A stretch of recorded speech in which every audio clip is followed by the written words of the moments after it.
안녕하세요. 사연에 빠지다의 DJ 민영입니다.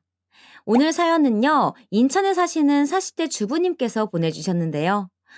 근데 우리 사연자님, 남편이 시집살이를 시키는 기막힌 상황 속에서 힘들어하시는 분이셨어요. 제가 내용을 쭉 읽어보니까 이 또한 이 수많은 가정들을 대변할 수 있는 일들이 아닐까라는 생각이 들었습니다. 어떤 내용인지 궁금하시죠? 지금 바로 만나볼게요.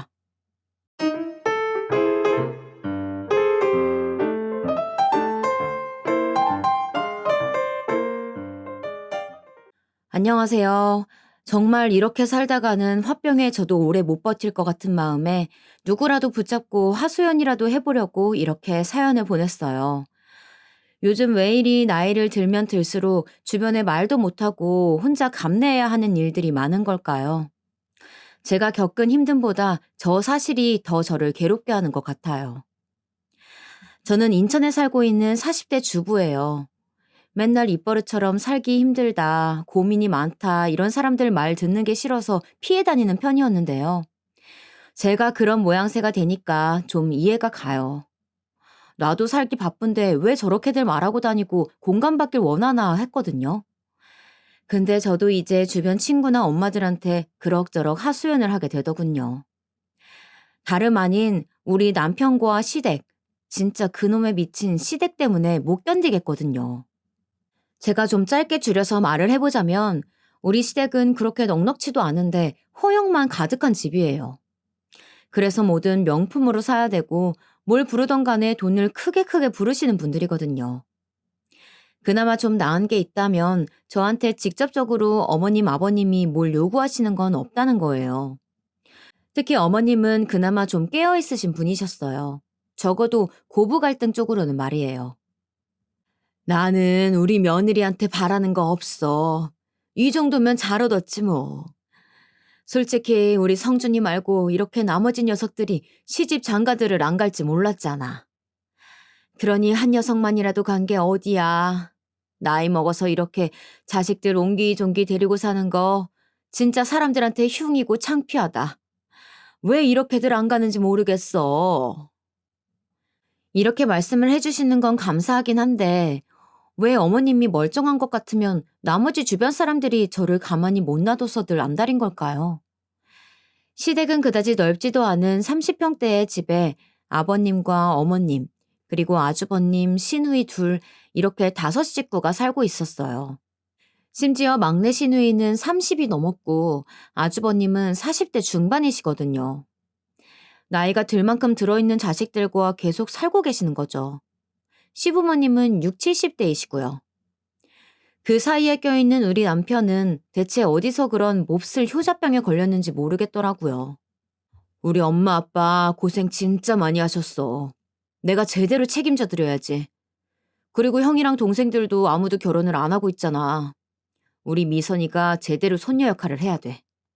그러면서 어찌나 호들갑을 떨어대던지. 우리 애 태어났을 때부터 돌잔치며 하나하나 아주버님과 시누이들이 얼마나 하나하나 간섭을 해댔는지 몰라요. 그걸 또 남편은 보고 있더라고요. 우리 형이나 동생들은 자식도 없고 조카가 얘 달랑 하나뿐이잖아. 얼마나 귀하겠어. 예뻐서 그러는 건데 당신이 좀 이해를 해봐. 나도 처남네 애 태어났을 때 그렇게 축하해줬잖아. 남편은 제 사촌 남동생 돌잔치에 가서 30만 원 내고 온 것을 그렇게 생색을 내더라고요. 오죽하면 이 사실을 지네 집, 그러니까 시댁 갔을 때에도 거들먹거리면서 자랑하는 거 있죠. 그쪽 처남이 아들 하나밖에 없는 집이라더라. 그래서 그런지 손님도 많지 않았어. 내가 그나마 사촌 매형으로 크게 좀 쌌지. 이 사람 기 좀 살려주겠다고 말이야. 누가 보면 무슨 한 100만 원을 내고 온 줄 알겠어요. 그날 갔었던 사람은 본인 혼자만이 아니고 저도 있었고 우리 애도 있었거든요. 세 식구 가서 보통 10만 원이 평균이긴 한데 거기서 30만 원 낸 거면 많기는 하다고 생각해요. 그런데 그걸 그렇게 몇 달 내내 생각날 때마다 계속 곱씹을 정도로 그리 대단한 금액인지는 잘 모르겠더군요. 그러면 또 어머님은 마냥 듣고 계시면서 본인 아들 칭찬을 하시는데요. 제가 뭐 불쾌할 만한 건 없었지만 어쨌건 이런 흐름이 싫었어요. 네가 제대로 그 집 사위 노릇을 하고 왔네. 그래, 그렇게 해야 어른들한테 칭찬받고 가정을 편하게 하는 거야. 누구든 그런 역할을 해야지. 어딜 봐도 맞는 말이고 제 기분을 거스르게 할 것은 없는데 남편이 으스대며 엄마한테 앵앵거리는 꼴이 보기 싫었나 봐요. 그런 얘기를 하면 또 아주버님은 옆에서 은근 꼬집어대면서 자기 동생에 대한 열등감을 이상하게 표현하더라고요. 뭘 30만 원씩이나 해? 직계가족도 아니고 사촌이라며. 그럼 그냥 가서 밥이나 먹고 축하해주고 먹을 만큼 내면 되는 거지. 너는 사업한다는 녀석이 그렇게 돈 쓸 때 못 쓸 때 구분 안 하고 해프냐?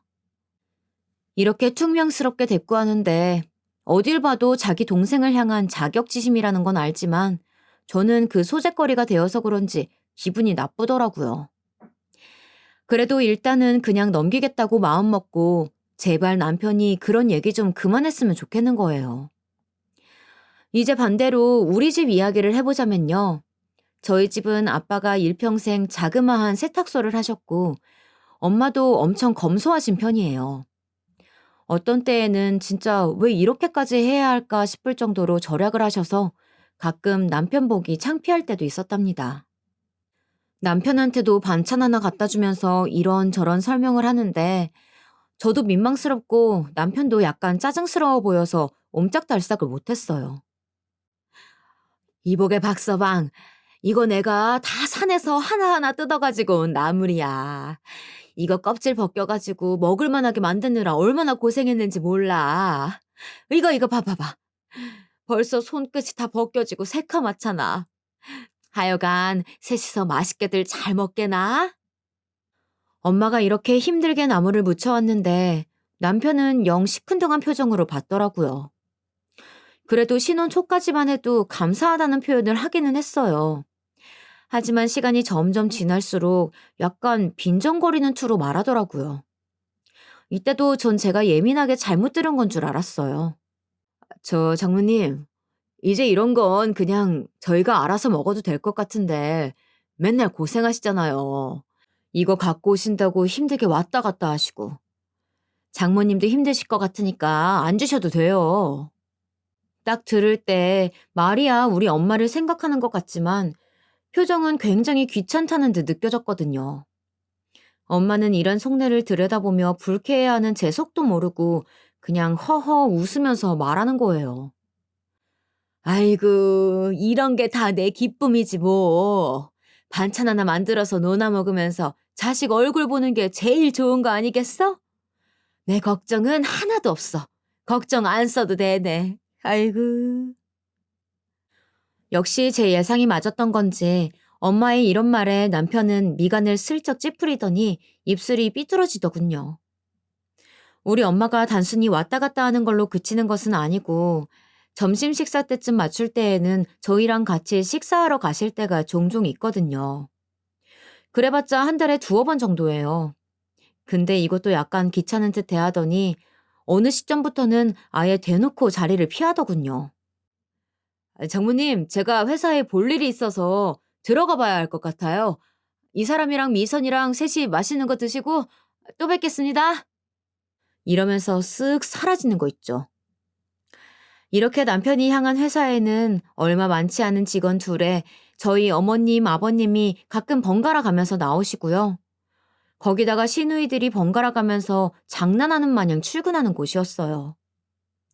제가 이렇게 표현하는 것은 진짜 정말 어쩔 수 없이 그들을 고용하긴 했지만 왜 그 돈을 줘야 하는지 이해가 안 가서예요. 저도 몇 번 남편에게 따진 적이 있어요. 왜 아가씨들은 다른 곳 안 구하고 당신네 회사에서 일하는 거야? 제대로 하지도 않잖아. 솔직히 아무리 파트타임이라고는 하지만 돈 너무 많이 주는 거 아니야? 우리가 그럴 만한 여유가 있어? 제가 너무 전곡을 때리는 말을 해 남편은 부인도 못하면서 또 기분은 나빴는지 인상을 쓰면서 답하는 거예요. 걔네가 왜 하는 일이 없어? 문서나 회계 같은 일들 할 게 얼마나 많은데. 내가 당신한테 부탁했더니 당신은 못하겠다며. 안 한다고 할 땐 언제고 어만 걔네들한테 짜증이야. 그리고 일하는지 안 하는지 당신이 봤어? 봤냐고. 이러면서 무조건 자기 동생들을 감싸고 도는 거예요. 그렇게 나오는 동생들, 솔직히 일주일에 한 두어 번 나오는지나 모르겠어요. 그런데 그렇게 나와서들 몇 시간 얼마 컴퓨터 두드리지도 않고 가거든요. 그래놓고 한 달에 월 70만 원씩 주는 거예요. 저한테 말한 금액은 그게 맞는데 또 모르는 얘기잖아요. 얼마나 뒤에서 몰래 주고 있을지. 남편은 제 딴에 찔렸는지 저한테 마구 성질을 내더군요. 당신은 할 일이 그렇게 없어? 왜 얘네 왔다 갔다 하는 거 뒷공무니만 보고 있는 거야? 이런 식이니까 대화가 안 되는 거예요. 그렇게 저한테 불평을 왁 하고 터트려 놓고선 끝에 가서는 이상하게 모든 책임을 저한테 지우더군요.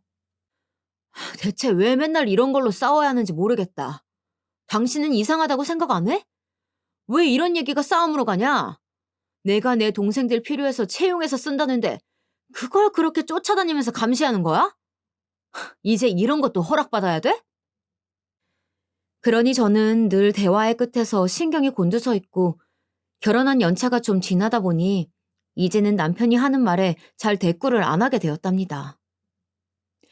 그런데 제가 본격적으로 신경이 곤두선 것은 남편네 동창 모임에 갔을 때예요. 남편의 예약 동기들 모임인데 하필 부부 동반이었거든요. 저는 가고 싶지 않았지만 남편이 하도 가자고 해서 간 거였어요. 나 빼고 다들 자기 배우자도 데리고 나오는데 내가 면이 안 서잖아. 당신은 대학 안 나와서 면 같은 거 챙길 일 없을지 몰라도 이쪽은 그런 게 좀 강해. 그러니까 이럴 땐 같이 좀 나와서 발 맞춰줘야지. 진짜 어이가 없어서. 제가 뭐 대학을 다니기 싫어서 안 나왔나요? 집안 형편이 좋지 않았고 그때에는 정말 집에 손 벌리기 힘든 때였어요. 나름 저한테는 아픈 과거이고 결혼하기 전 시댁에서 제 대학 졸업 여부를 갖고 물을 때 되게 고민하면서 했던 말이었거든요. 그땐 걱정하며 들어주는 척 하더니 시간이 지나 이런 식으로 말하는 걸 보니까 부하가 치밀더군요.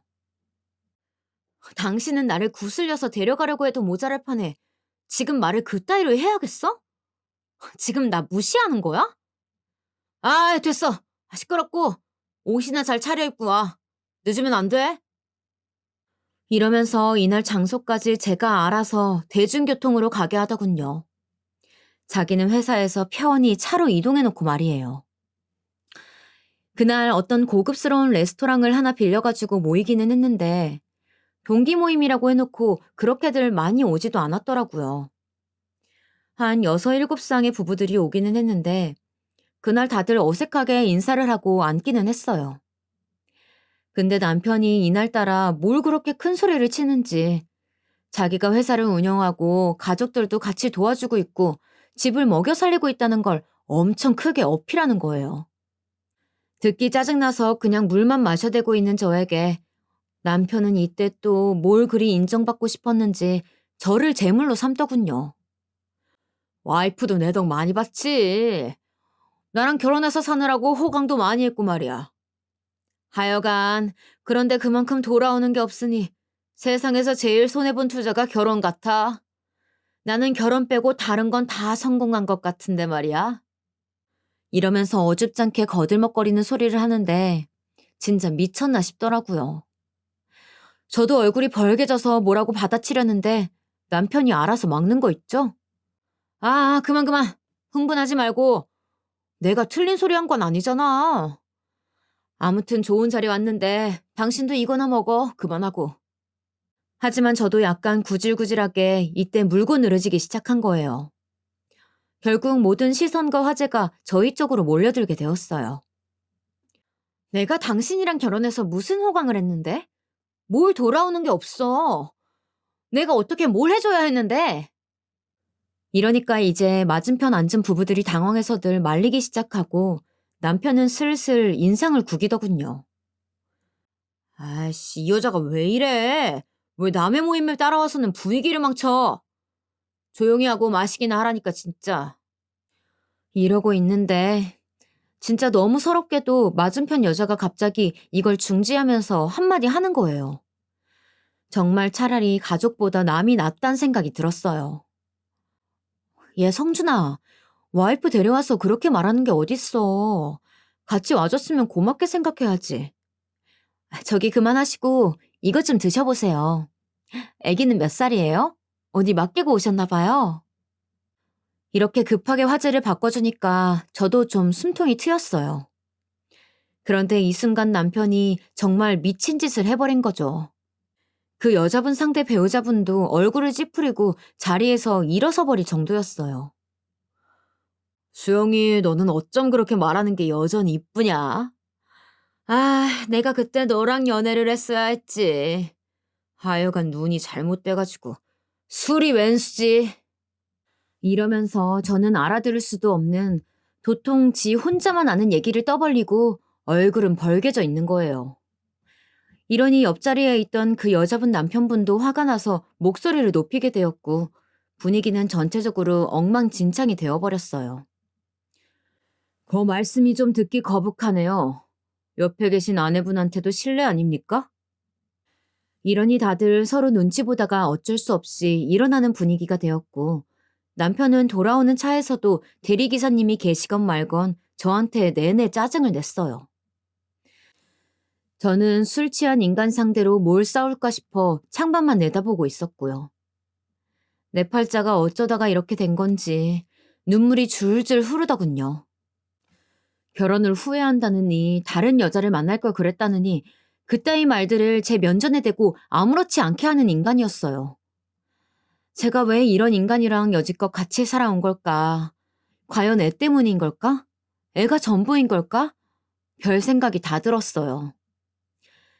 처음에 결혼할 때에는 우리 집은 여유가 없어서 혼수도 많이 못 해왔는데 그때 남편은 사랑만 있으면 괜찮다고 했던 사람이에요. 그러더니 갈수록 우리 집이 기운다는 걸 자꾸 티내더군요. 제가 뭘 해도 짜증만 내고 그러면서 온갖 생색은 다 냈어요. 그게 몇 년씩 깊어지다 보니 저도 한계가 오더라고요. 게다가 어느 순간부터는 우리 엄마한테도 빈정거리는 투가 느껴져서 저는 한동안 엄마를 오시지 못하게 했어요. 그냥 오지 마, 엄마. 나 요즘 박서방이랑 사이 안 좋아. 엄마 오면 내가 저 인간 눈치 봐야 돼. 분위기 좀 편안해질 때까지 당분간은 내가 갈 테니까 엄마는 안 오는 게 좋겠어. 이 말에 서운해하는 엄마를 보면서 진짜 내가 뭔 부귀영화를 누리겠다고 이러고 사는지 모르겠더군요. 사람은 상대적이라는데 왜 부부 중 한쪽인 저만 이렇게 수그리고 다 맞추고 노력해야 하는지 모르겠어요. 저 정말 열심히 살았거든요. 시댁 식구들 툭 하면 전화 와서 심부름 시켜대고 우리 집에서 모이자고 하면 잘 모이기만 했어요. 그런데도 남편은 그런 부분에서 고마운 걸 전혀 모르고 당연한 줄만 알더라고요. 뭐라고? 이번에 장모님이랑 여행을 가? 누구랑? 당신이랑 미선이랑 같이? 응, 셋이서 다녀오려고. 왜 그래? 남편은 이때도 못마땅한 표정이더니 고개를 확 돌리고 절 보지도 않고 묻더군요. 어디로 갈 건데? 시간이 돼? 미선이 학교는 어떻게 빼려고? 체험학습 냈어. 엄마랑 셋이서 기차 타고 하루 자고 올 거야. 엄마 다음 달에 검진 받는데 그 전에 시간이 없을 것 같다고 하길래. 그랬더니 남편은 자꾸 말 한마디 한마디 툭툭 던지는 거예요. 놀러 가겠다고 왜 학교를 빠져? 그리고 돈은? 돈 없다고 내 동생들 월급 줄 때 그렇게 눈치 주더니 당신은 돈이 어디서 그렇게 몰래 많이 있었어? 이러니 싸울 수밖에 없는 거예요. 기분 좋게 친정엄마 모시고 기차 타고 대전에 다녀올 생각이었고 본인 보고 애를 맡긴 것도 아닌데 자꾸 얘기가 이렇게 진행되더군요. 결국 저는 이대로는 평생 말려들어 살겠다는 생각이 들어 제 딴에 그냥 강행해서 엄마랑 다녀왔고요. 그러지 말라고 제가 야단을 했는데도 끝끝내 엄마는 거기서 특산품 같은 걸 사다가 시댁에 보내셨지 뭐예요. 너랑 네 서방 사이가 안 좋아도 그런 걸 어른들이 일일이 알게 하면 안 되는 거야. 나는 알았으니 어쩔 수 없지만 적어도 시댁은 평안하게 해드려야지. 이거나 갖다 드려. 아까 시식해보니까 맛있더라. 결국 엄마가 그렇게 분위기 수습을 하겠다고 이렇게 챙기는 모양새를 보고 있으니 전 더 마음이 아팠어요. 왜 돌아오지도 않는 반응을 알면서 우리 쪽만 신경을 써야 하는 걸까요? 정작 시댁에선 저보고 뭐 없이였니 어쨌니 그런 말하는 게 없어요. 시댁 아주버님이나 시누이들도 대놓고 저에게 뭐라고 한 건 없었고요. 그런데 남편이 저렇게 늘 앞서서 일을 만드는 거예요. 게다가 이때 생활비 갖고 말 나왔을 때는 진심으로 진지하게 이혼을 생각하게 되었어요. 창피함을 무릅쓰고 다른 엄마들한테도 물었는데 하나같이 미쳤냐는 반응이더라고요. 시작은 아주 소심하게 물어봤었어요. 저기, 나 아는 사람 얘긴데 남편이 시댁에다가 한 달 용돈을 300씩 드리자고 한다나 봐. 자기들은 어떻게 생각해? 그러자 이때 커피 마시던 엄마들이 대체로 다 눈빛이 아주 쎄하게 변해버렸어요. 머리가 어떻게 된 거 아니야? 그게 성립되려면 친정에도 똑같이 300씩 줘야지. 그리고 그 집 생활비는 어떻게 되는데? 설마 그것보다 많은 거라면 그 남편은 무슨 놈의 간이 그렇게 커서 그딴 소리를 한다는 거야? 아휴, 남의 일인데 들으면서 왜 이렇게 성질이 나냐? 이런 표현이 나오는 것도 무리가 아니고 제가 화나는 게 정상이란 생각이 들더라고요. 정말 아주 뜬금없이 대뜸 남편이 저런 말을 했거든요.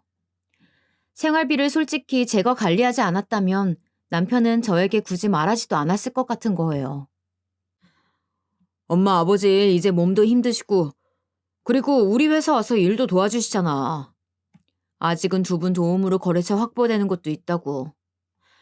그리고 그 연세에 한 분당 150씩 드리는 꼴밖에 안 돼.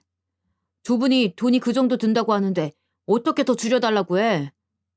언제까지 드릴지는 모르겠지만 당분간 그런 줄 알고 드리자. 전 숨도 쉬지 않고 곧장 따졌어요. 그 돈이 당신만 버는 돈이야? 내가 미선이 키우고 당신 신경 하나도 안 쓰게 해줘서 다른 곳으로 돈이 안 나가는 것이라고는 생각도 안 하니? 당신 부모님만 부모님이야? 그런 우리 집은 왜 생활비가 한 푼도 필요 없는 건데? 이때 막 몰아치는 제 모습에 놀랐는지 남편도 침을 꿀꺽 삼키는 듯 했지만 그렇다고 해서 크게 행동이 달라지지는 않더라고요. 왜 이렇게 흥분해? 내가 뭐 아무것도 안 하는 두 분께 그냥 생으로 드리자고 했어? 엄마랑 아버지가 우리 회사 와서 나 도와주기도 하잖아. 그래서 버는 거고. 두 분이 지금 둘만 사는 게 아니라 우리 형이랑 동생들이랑 같이 살고 있잖아. 5 식구가 사는 거니까 돈이 많이 들 수도 있는 거지. 다른 직장인들 봐라. 누가 요즘 월급을 150 받아? 저 정도면 적게 드리는 거야. 남편도 뭘 준비해왔던 건지 아주 따박따박 한마디도 지지 않고 저렇게 싸붙이는 거예요. 저도 질 수 없어서 이때 참아왔던 서름을 다 쏟아내면서 따졌어요. 말이 되는 소리를 하란 말이야. 솔직히 부모님 두 분 계속 일정하게 나와 계시는 것도 아니잖아. 왜 갑자기 안 드리던 생활비를 드려야 되는 건데? 월급이야, 생활비야? 이전엔 두 분이 그냥 도와준다고 나와 계셨던 거 아니냐고.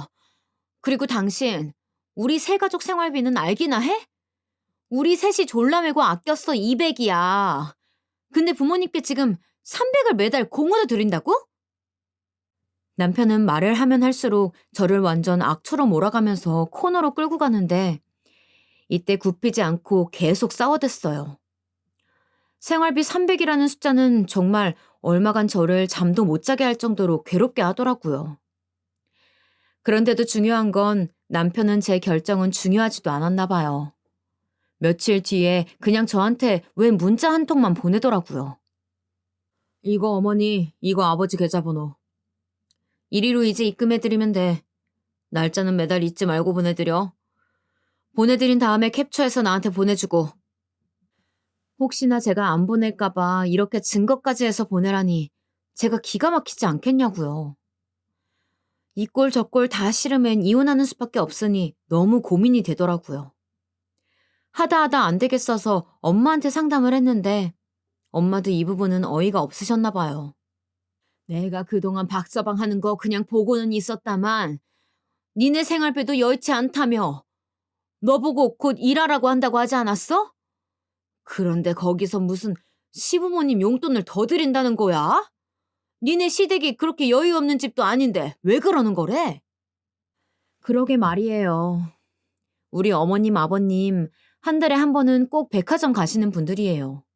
뭐 대단한 쇼핑을 하는 것은 아니지만 가서 5만 원에서 10만 원짜리 화장품이며 스카프 사는 걸 취미로 여기시는 분들이거든요. 거기 푸드코트에서 꼭 식사를 하시고 반찬도 거기서 사오시고 누가 보면 아주 여유로운 노년의 부부들처럼 그렇게 다니신답니다.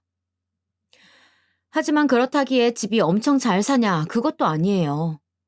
동대문구에 있는 아들 작은 회사에 다 같이 차 하나로 복작복작 타고 이동을 해야 하고 30평대가 조금 넘는 집에서 관연한 자식들과 다섯이서 모여 사시는 거잖아요. 하지만 1년에 한 번씩 해외여행은 꼭 다 같이 가야 되고 명품 가방 100만 원대로 하나씩은 꼭 있으셔야 하는 게 저희 어머님이에요.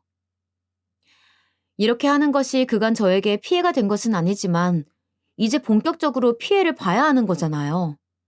우리가 들인 생활비 300 안에서 그렇게 넉넉히 쓰면서 살아가실 테니까요. 하지만 저에게 무슨 힘이 있겠어요. 정말 아무것도 막을 수가 없었어요. 그런데 이제 이렇게 상황이 흘러가다 보니 저도 점점 눈엣 가시처럼 시누이들의 행동이 좋게 보이지 않는 거예요. 제가 먼저 시비를 건 것은 아니고 시누이들이 저를 먼저 힘들게 하기 시작했어요. 저기 언니, 이번에 오빠가 맡긴 서류가 있는데 그거 언니가 좀 해줄 수 있어요? 제가 다른 건 몰라도 엑셀은 잘 할지 모르거든요. 이거 그렇게 어렵지 않고 금방 유튜브 보고 따라하면 된대요. 언니도 할 수 있을 거예요. 어머, 아가씨. 그거 아가씨가 할 수 있다고 가져간 일 아니었어요? 저도 문서 쪽은 잘 모르죠. 그러면 오빠랑 다시 얘기를 해보시던지 그 부분은 새로 직원을 뽑던지 하세요. 원래 저 이렇게까지 톡 쏘붙이는 스타일은 아닌데 시누이가 공으로 돈 받아가면서 저한테 일 맡기는 모양새가 너무 얄밉더라고요. 그러니 저도 참을 수가 없어서 그대로 쏘아붙였어요. 그런데 신우도 갈수록 지 오빠 등골 의지하는 게 습관이 된 건지 너무 자연스럽게 저한테 떠넘기는 거예요. 아니, 직원 쓸 거면 뭐하러 언니한테 말을 했겠어요. 언니도 알다시피 우리 오빠는 남 잘 못 믿는 타입이잖아요. 그러니까 우리랑 엄마 아빠한테 일 맡기는 거고요. 그래도 언니가 가족이니까 좀 같이 해주세요. 이거 그렇게 어려운 일 아닌데? 언니도 사무직 꽤 오래 하다 온 거 아니에요? 끝끝내 양보 없이 저한테 조금씩 계속해서 일을 맡기는 거예요. 이거 하나씩 떠맡다 보면 자연스레 제 일이 될 것 같아서 저도 참지 않고 아가씨한테 제안을 하나 했어요. 그러고도 맡기면 내가 해준다 이런 식으로 말이에요. 그럼 아가씨, 저한테 맡기고 일 처리할 때마다 건당 얼마씩 주실 거예요? 가격을 좀 정하고 얘기를 해야 될 것 같은데요. 그러자 신우는 별꼴 다 본다는 말투로 아주 기겁을 하더라고요. 언니, 지금 뭐라고 했어요? 뭐 돈이요? 와, 진짜 어이가 없네. 언니 지금 저한테 돈 달라고 하신 거예요? 고작 이거 서류 몇 장 봐주는 거 갖고 이러는 거냐고요. 저도 이제 제 권리는 주장해야 하길래 달라고 했고 그게 뭐가 그렇게 나빴던 건지 모르겠더군요. 아가씨도 건당 얼마씩 해서 오빠한테 월급 받아가지 않아요? 오빠한테 받는 돈 중 저한테 일 맡기는 만큼 나눠주면 되잖아요. 저도 유튜브로 공부하고 하려면 시간이 필요해요. 저도 기술을 쌓을 시간도 필요하고 미선이 챙기고 집안일 하면서 따로 일하려면 당연히 보수가 필요하죠. 공짜가 어딨어요, 아가씨. 오빠도 아가씨한테 하나씩 다 쳐줘가면서 일 시키잖아요. 신우는 믿을 수 없다는 투로 멍하니 있었고 저는 거기에 한마디 더 하고 전화를 끊어버렸어요. 오빠랑 얘기 더 해보시고 잘 안 되면 아가씨가 한번 주변에 직원 찾아보세요.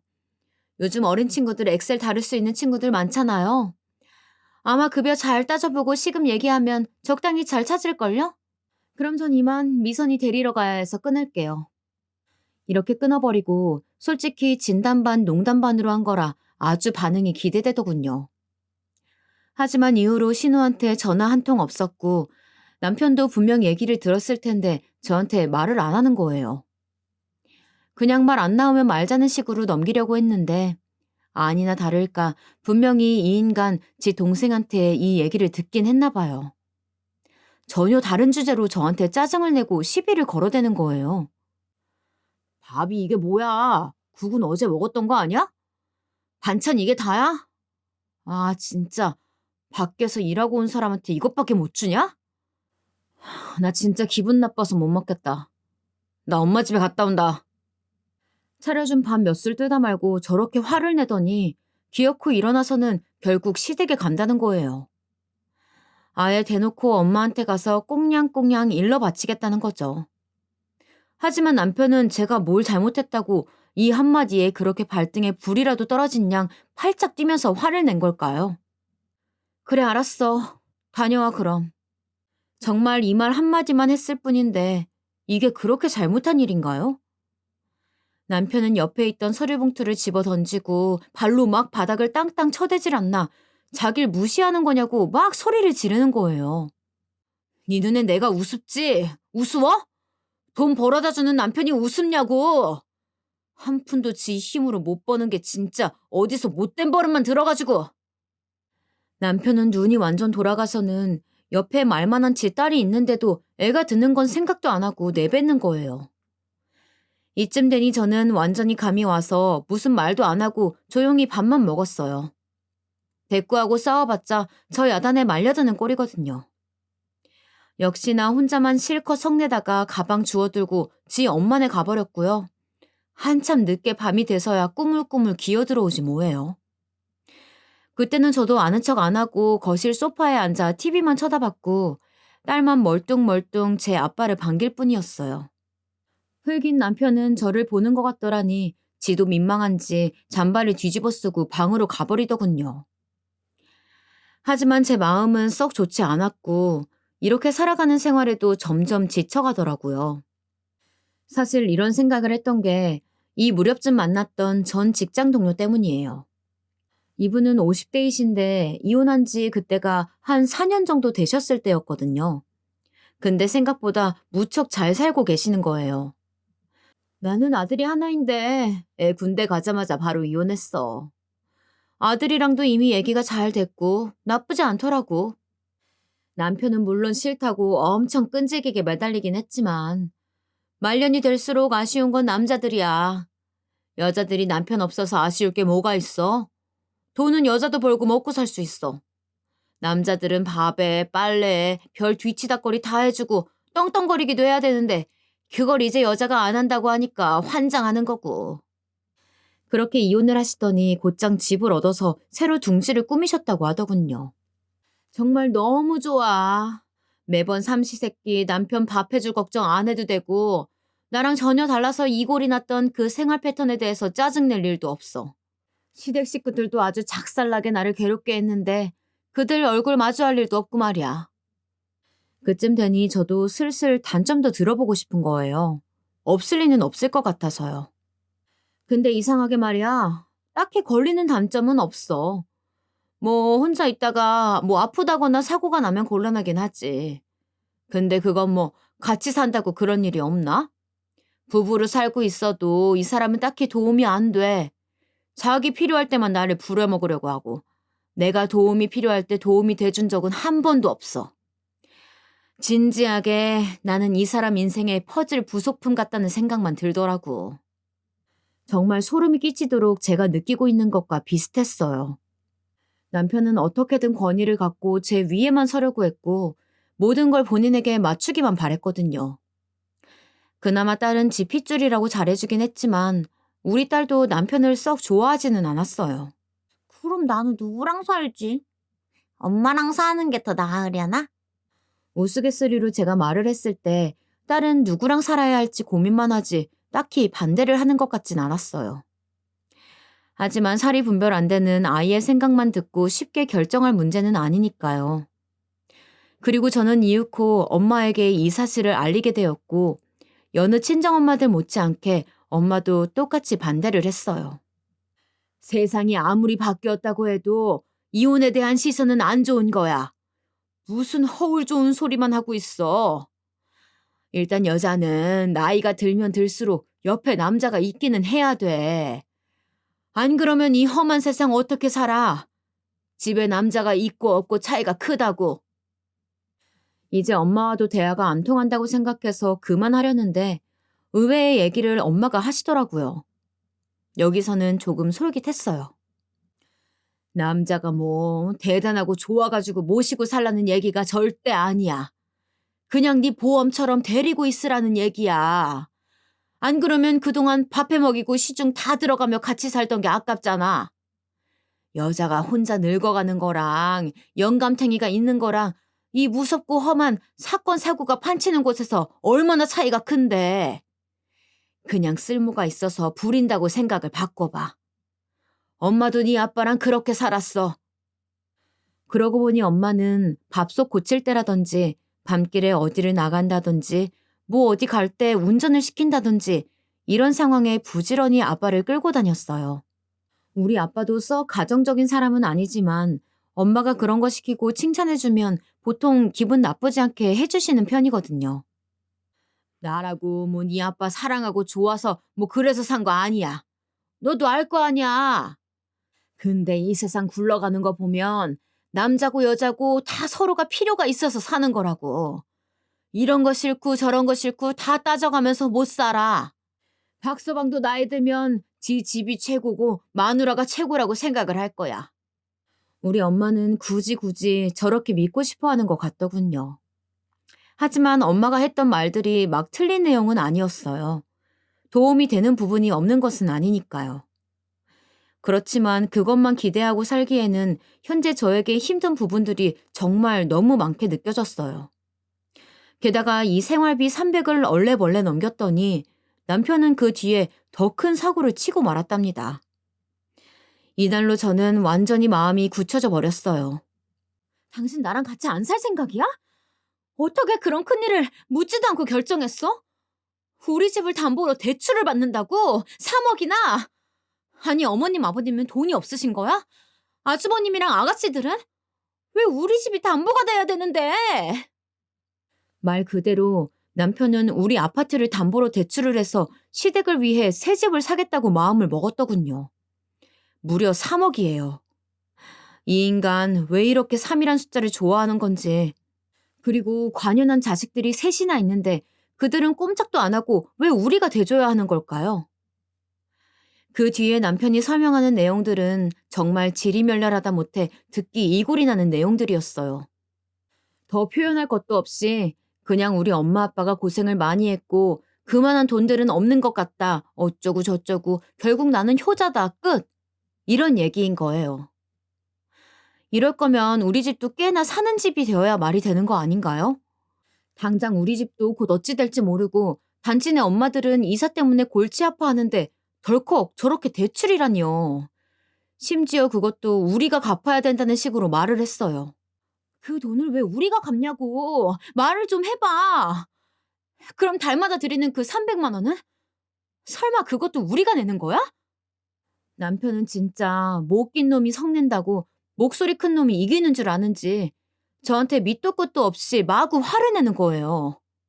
돈은 네가 벌어? 네가 버냐고 내가 벌잖아. 그리고 생활비도 꼬박꼬박 주고 있는데 왜 이렇게 따지고 들어? 결국 돈 한 푼 안 버는 주제에 입 다물라는 결론으로 끝나버렸고 그렇게 남편은 너무나 허무하게도 그 일을 진행해 버렸어요. 아무리 시부모님이 입을 다물고 계시다지만 저는 이제 부모님이 뒤에서 조종하는 게 아닌가 싶어 그 두 분도 꼴보기 싫어지는 거예요. 이후로 가족들끼리 간만에 모여서 식사를 하자는데 저는 안 갔어요. 야, 너 진짜 이러기야? 너랑 미선이 안 오면 내가 뭐가 돼? 우리 엄마 아빠는 하나밖에 없는 며느리랑 손녀 얼굴도 못 보게 할 거냐고. 내가 네 인생 부속품이야? 네가 하자면 하자는 대로 해야 돼? 너나 갔다 와. 니네 엄마 아빠 아니야. 우리는 점점 이렇게 격하게 싸웠고 맨날 구석에서 듣고 짜부러져 있던 저는 정말 악을 쓰고 딸이 듣건 말건 사력을 다해 전쟁을 치렀어요. 얼마 안 가 친정엄마가 허리 수술을 하신다는데 우리 딸이 하는 말을 남편은 들어놓고도 아무런 채도 안 하더군요. 아빠, 외할머니 수술하신대. 허리가 많이 아프신가 봐. 나랑 엄마 이따가 병원 가기로 했어. 아빠는 언제 올 거야? 남편은 그 말을 듣고도 밥그릇에만 고개를 쳐박고 있더니 우물거리면서 그냥 일어나 버리더군요. 내가 지네 엄마 무릎 다치셨을 때는 그렇게 병원 왔다 갔다 하면서 간병을 하고 반찬을 얼마나 해드렸는데 말이에요.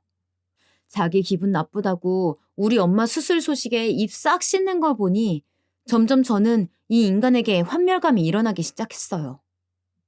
그리고 홀로 엄마에게 다녀왔고 허리 아프다고 끙끙거리는 엄마를 보니까 마음이 너무 안 좋더군요. 늘 쌩쌩하고 발빠르게 움직이던 엄마가 저렇게 빼샥 말라가지고 이제 몸도 자주 고장난다고 하고 있으니까요. 그래서 간 김에 수술비도 제가 200만 원 대신 결제해드리고 엄마는 싫다고 하는 걸 억지로 마무리 짓고 왔는데요. 그러고 며칠이 지나서 저와 남편은 또 싸움이 붙게 된 거예요. 이날만 생각하면 아직도 눈물이 나오고 분이 풀리지가 않네요. 말해봐. 지금 장모님 수술하는데 돈 이렇게 낸 거야? 아니, 낸 건 좋다 이거야. 근데 왜 나한테 말을 안 했어? 당신 내가 돈 벌어오는 게 쉬워 보여? 내가 우리 집 이사하는데 돈 좀 보탠 것 같고 아주 난리 지랄 부르스를 떨더니 너는 왜 입국 다물고 돈 몰래 갖다 쓰는데 도둑도 아니고 뭐야? 우리 집 돈 세는 주범이 여기 있었네. 너무 얼척이 없는 게 이런 식으로 우리 집 재정 부족한 걸 제 탓으로 돌리고 앉아있는 거예요. 뭐? 도- 도둑? 당신 말 다 했어? 무슨 말을 다 해. 아직 다 못했는데. 내 돈 쓰는 걸 갖고 그렇게 사람 비참하게 하고 눈치 보게 만들더니 니는 돈을 이렇게 몇백씩 그냥 퍼벅 다 가져다 쓰네? 너 통장 가지고 와봐. 가계부 쓴 거 어딨어? 당장 갖고 와. 100원이라도 수상하게 썼으면 나 너랑 안 살 거야. 이혼할 거라고. 진짜 보통 미친 게 아니야, 이 여자. 제가 왜 이런 소리를 멍청하게 듣고 있어야 했을까요? 옆에 우리 딸내미가 겁에 질린 얼굴로 보고 있는데도 남편은 아랑곳 않고 가계부와 통장, 카드 내역을 갖고 오라고 명령했어요. 손이 달달 떨리고 이를 악문 상태에서 저는 가져다 줬고 하나하나 내역을 어디다 썼냐고 캐묻는 남편을 보며 정신이 혼미해지기 시작했어요. 이건 어머님, 아버님 지난달 300 붙여드린 거고 돈 200씩 매달 남겨서 적금 들고 있던 거 이번에 깨서 엄마 드린 거야. 그게 그렇게 잘못이야? 누가 드리지 말래? 나한테 상의를 했어, 안 했어? 나 이제 너 못 믿어. 너 분명히 나한테 말 안 하고 이런 식으로 돈 꽁쳤을 거야. 내가 미친놈이지. 이런 여자한테 수년을 돈을 맡겨오고 한 번도 확인을 안 했다니. 야, 너 말 돌리지 말고 이거 내역 하나하나 다 설명해. 남편은 새삼 무슨 마트에서 결제한 거, 애 학원비 결제한 거 이런 거를 따져가며 왜 영수증이 없냐고 소리를 지르고 달마다 제가 정리해둔 걸 보면서도 분명히 돈을 빼돌렸을 거라며 고래고래 소리를 질렀어요. 저는 이대로는 제가 정말 죽겠더라고요. 머리를 한창 부여잡고 있다가 겨우 한마디 토했어요. 이혼해 그럼. 남편은 제가 이 말을 하자 불같이 더 악소리를 질러대고 막 뛰어대는 거예요. 진짜 미치긴 미쳤었나 봐요. 이혼하자고. 하자며. 나 이런 취급 더 이상 못 받고 못 살아. 당신 원하는 대로 하자. 그만 살자 이제. 그러고 저는 짐을 싸들고 급히 나가려는데 딸내미가 바닥에 주저앉아서 엉엉 우는 거예요. 그 꼴을 보고 남편은 저보고 못된 여자라며 피도 눈물도 없어서 새끼마저 버린다고 악담을 하더군요. 너 그 이상 짓거리면 가만 안 둬. 뭐라고 했냐 지금? 이성을 잃고 제가 남편에게 조용히 읊조리자 남편도 폭주열차처럼 내달리다 갑자기 약간은 수그러들긴 하더군요. 그새 저는 바로 문을 박차고 나가버렸어요. 그 길로 집에서 회복 중인 친정엄마에게 갔고 울면서 제가 겪은 모든 일을 털어놨어요. 엄마는 처음에 또 싸웠냐고 웃으면서 듣다가 점점 일그러지는 제 얼굴과 막판엔 무릎까지 꿇고 제발 이혼하고 싶다는 저를 보고 말이 없어졌어요. 저는 한참을 일어설 수 없었고 방바닥이 눈물로 꿀록해질 정도로 울음으로 엉망진창이 되어버렸어요. 우리 딸 하면서 제 등을 토닥이는 엄마의 손길에 정말 모든 걸 토해내듯 왁 거리면서 울음을 쏟아냈고요. 엄마도 화장실에 들어가서 한참을 꺽꺽거리면서 속을 달래고 흐느끼시더니 눈가가 빨개져서 밖으로 나오시더군요. 내가 더 이상 너한테 어찌 살라고 뭐라 말을 못하겠다. 나는 나대로 할 일을 해야지. 엄마는 그러시더니 바로 전화를 거시는데 아무래도 제 남편인 것 같더군요. 자네, 우리 영미 어디 있는지 알지? 여기 와 있네. 자네도 지금 미선이 데리고 이리 오게. 자세한 얘기는 여기 와서 해. 전화 끝내. 훌쩍이며 엄마한테 왜 그러냐고 왜 불렀냐고 묻는데도 엄마는 불이 꺼진 주방 식탁 의자에 앉아 아픈 허리를 부여잡고 그냥 가만히 계시더군요. 아마 엄마도 결국은 이혼하라는 소리를 하겠지 싶어 많은 감상이 머리를 스쳐 지나갔어요. 처음 결혼할 때, 이 집을 떠날 때 엄마 손 잡고 많이 울었었는데, 그리고 아기 낳고 이 집에 와서 엄마가 많이 봐줬었는데, 그 끝이 이렇게 끝나게 되다니 현실이 너무 못 견디게 차갑더군요. 얼마 안 돼요. 남편과 제 딸은 우리 친정에 왔고, 딸은 절 보자마자 울면서 와락 안겼어요. 남편은 신경이 바짝 곤두선 얼굴로 몹시 불편하다는 걸 온몸으로 티내면서 현관에 들어서더군요. 거 소파에 앉아보게. 내가 자네한테 할 말이 있어. 둘 사이에 무슨 일이 있었는지는 대강 들었어. 굳이 자네한테 따로 듣지 않아도 되네. 엄마는 웬만하면 제 남편에게 다 맞춰주고 살갑게 말하시는 편이었지만 이날은 용건만 뚝뚝 잘라 말하시더군요. 내가 하는 말 끊지 말고 그냥 듣게. 내가 그간 얘기는 다 들었어. 세상에 어느 집 자식이고 안 귀한 자식이 없는 건데 부모도 마찬가지 아닌가? 자네는 자네 부모만 중한가? 남편은 뭔가 빠직하고 화가 난 듯하면서도 말 끊지 말라는 엄마의 말에 이러지도 저러지도 못하고 얼굴만 시뻘겋게 붉히더군요. 이혼하자고 왔다면서? 그럼 이혼해. 내가 웬만하면 자네가 외도를 한 것도 아니고 때린 것도 아니고 그냥 살게 하려고 그랬네. 근데 돈을 갖고 그렇게 따지고 들었다며?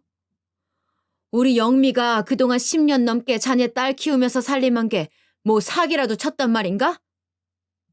엄마는 엄마만의 언어로 그렇게 사위를 야단치고 있었고 저는 그 뒤에서 딸을 안방으로 들여보낸 뒤 그냥 물끄러미 이 상황을 보고 있었어요. 돈 갖고 사람 멸시하는 것들은 돈으로 당해봐야 돼. 자네 그 회사 뭐 얼마나 대단해서 우리 영미를 그렇게 깔아뭉개나. 우리가 영미 시집 보내면서 해준 거 별로 없다고 그렇게 내내 삐쳐있더니 그게 이렇게 10년 넘게 갈 줄 몰랐어. 평생 갈 줄 알았으면 결혼 안 시켰지. 엄마는 그렇게 혼잣말을 하더니 얼마나 속이 상했으면 이후에 결국 그간 숨겨둔 얘기마저 남편에게 오픈해 버리셨어요. 솔직히 제가 볼 땐 좀 유치한 대처 같긴 했는데 정말 다시는 안 볼 생각으로 그렇게 엄마 딴에 쏟아부은 것 같았어요. 자네, 우리 무시했지? 자네 말이야. 저기 양평동에 있는 내가 나가서 일하는 그 식당 알지 않나? 그거 내가 영미 이모네 그냥 일해주는 거 아니야. 우리가 그 가게 인수해서 내가 가서 들여다보고 있는 거라고. 없이 시작해서 정말 개미처럼 모아서 그 건물 하나 작게 사가지고 그 식당 1층에 들인 거야. 나쁘지 않게 돈 벌고 있어. 자네도 몇 번 와서 보지 않았나? 내가 굳이 말할 필요가 없어서 말 안 했다만 자네 회사 해마다 뭐 얼마나 그렇게 많이 버나? 맨날 없어 죽겠다 하고 빚까지 져놓고 그래놓고 효도한답시고 아파트 대출까지 받았다며? 누가 진짜 여유가 없는지 모르겠네 진짜. 남편은 엄마의 말이 무슨 말인지 모르겠다는 투로 저를 한번 보더니 엄마를 계속 쳐다보더군요. 웬만하면 나는 여기 매장 하나 늘려서 자네한테 맡겨볼 생각도 있었어. 그런데 요 근래 너무 마음이 편치 않고 하는 짓거리가 마음에 안 들어서 영미한테도 말 안 하고 혼자 생각만 하고 있었다고. 내가 하는 전화도 몇 번 받지도 않고 그런데다가 보니까 돈 씀씀이도 너무 대책이 없고 게다가 우리 딸을 이렇게 못살게 굴어대는데 어떻게 맡겨? 차라리 남이 낫지. 남편은 복잡한 얼굴로 뭔가 말하고 싶은 듯 했지만 웬일로 엄마가 하는 말을 그냥 조용히 듣고 있더군요. 됐어. 이제 그만하고 일어나. 자네는 집에 가게. 미선이 여기 놔두고 가라고. 더 두고 보다간 나 자네한테 험한 말 할 것 같아. 갈라서는 건 모양 안 나쁘게 소란 떨지 말고 조용히들 끝내게. 그제서 남편은 본물 터지듯 와악 하고 쏟아내기 시작하더군요. 그게 아니라 장모님, 왜 저 사람 말만 듣고 말씀을 하세요? 저도 사정이 있었어요. 저는 돈 쓸 때마다 맨날 저 사람에게 설명을 했어요. 그런데 저 사람은 이번에 말도 안 하고 그냥 써버렸다고요. 저도 화가 나서 그런 거지. 맨날 그랬던 건 아니라고요. 왜 그러세요, 진짜. 그러더니 정말 어쭈 얼씨구나 싶은 말을 하는 거예요. 그리고 이혼이라뇨. 저 이혼할 생각 없어요. 아무튼 얘기 잘 해볼게요, 장모님. 오늘은 장모님이 화가 나셨으니까 일어나는데 다시 오겠습니다. 저희 이혼 안 해요. 당신도 내일은 들어와. 이러면서 쭈구리처럼 일어나서는 사라지는데 웃기지도 않는 거예요. 뭘 이제 와서 없던 일로 하듯이 말을 하고 있나요? 저한테 눈 시뻘겋게 열 올리면서 난리칠 때는 언제고 저 사람 툭 하면요. 요 근래 저한테 밥 먹듯이 이혼이라는 말을 해왔거든요. 저는 그대로 다음날 들어가서 가볍게 짐을 챙겨 나왔고 일단은 아이와 함께 별거 중이에요. 매일 하루가 멀다 하고 카톡이 오고 며칠 전에는 생전 연락을 따로 안 하던 어머님마저 모르는 척 저를 떠보듯 카톡을 보내셨더라고요. 미선애미야, 반찬 만들어놨는데 와서 좀 가져가지 그러냐? 미선이 잘 먹는 계란 장조림 소고기 넣고 해놨다. 시간 될 때 들려라. 아무리 봐도 둘의 상황을 좀 떠보려고 그러시는 것 같아서 무시하고 답장도 안 했어요. 제 눈에는 아무 말도 안 하고 그렇게 둘째 아들이 갖다 바치는 돈 다 받고 있는 어머님도 한통 속이고 너무 여우 같았거든요. 제가 볼 때 저 인간 엄마가 식당 얘기 괜히 해가지고 저것 때문에 돈에 눈이 띄어서 잡는 게 뻔해요. 우리 엄마한테 대뜸 무슨 카톡 기프트콘으로 죄송하다며 뭘 보내질 않나. 생전 그딴 짓 안 하는 인간이거든요. 엄마 전화도 무시하고 안 받던 인간이 갑자기 저렇게 돌변한 이유가 뭐가 있겠어요? 엄마 반응은 생각보다 확고하시더군요. 아유, 괘씸해 죽겠네. 내가 전에 고사리며 나물 무쳐다 줄 때는 뭐 고맙다는 인사라도 했었냐? 휙 쳐다보고는 그냥 대꾸도 않고 쉬다 가세요 어머니 이 말만 하고 나가버리던 게 박서방 아니었냐고. 이거 지금 핸드폰에 보내온 거 네 눈으로 봐봐라. 나보고 건강하시래. 그래놓고 뭔 홍삼이네 과일을 이렇게 잔뜩 보내놨다. 웃기지도 않아. 원래 엄마는 그런 시큰둥한 반응을 다 참아가면서 두고 보고 있었는데 사위가 본인 딸한테 그간 살림을 하나하나 다 따져가면서 굴욕을 안겼으니 못 참겠나 봐요. 너 그냥 이혼해. 사람 안 바뀐다. 인간이 결혼해서 살 때 안 해야 될 짓이 폭력이랑 도박, 외도만 있는 게 아니야. 돈 갖고 지가 그렇게 무시를 해? 개뿔. 지가 갖고 있는 게 뭐 얼마나 되는데 빚더미라며. 니네 시엄마나 그 밑에 줄줄이 소세지처럼 딸려 살고 있는 한심한 자식들도 마찬가지야. 다 같이 배 가라앉는 줄도 모르고 그렇게 멍청하게들 살고 있으니. 하여간 참고 참던 분이 저렇게 돌아서니까 완전히 끝이더라고요. 저도 그렇게 막 틀린 입장은 아니에요. 이대로 이혼을 준비할 생각이고 안 해준다면 소송해서라도 무조건 진행할 생각이에요. 여러 차례 이 인간과의 미래는 없다고 느끼다 보니 결심이 더 확고해지는 것 같아요. 물론 저도 새삼 주변의 시선이 두렵기는 해요. 그렇지만 저 사람이 변할 가능성은 솔직히 거의 없잖아요. 기대해봤자 저만 더 상처받을 것이고 저는 그렇게 나이만 점점 더 먹게 될 거예요.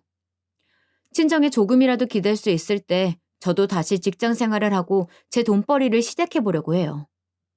다시는 무능한 전업주부로 무시당하는 일을 겪고 싶지 않아요. 남편과 살았던 시절의 제 인생과는 전혀 다른 새로운 삶을 살아가고 싶습니다. 아직 불안한 날들이지만 조금이나마 응원해 주신다면 감사하겠습니다.